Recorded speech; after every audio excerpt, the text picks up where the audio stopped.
तुम्हें एक बात कहनी थी, इजाजत हो तो कह दूं मैं।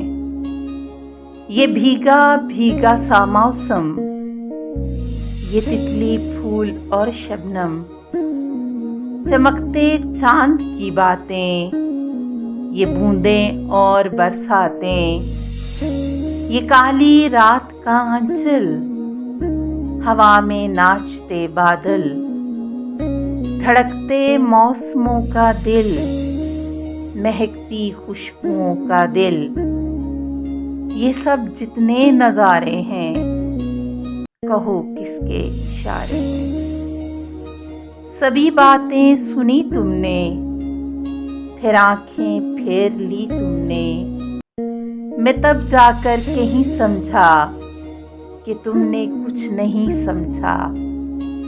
मैं किस्सा मुख्तसर करके, जरा नीची नजर करके, ये कहता हूँ अभी तुमसे, मोहब्बत हो गई तुमसे।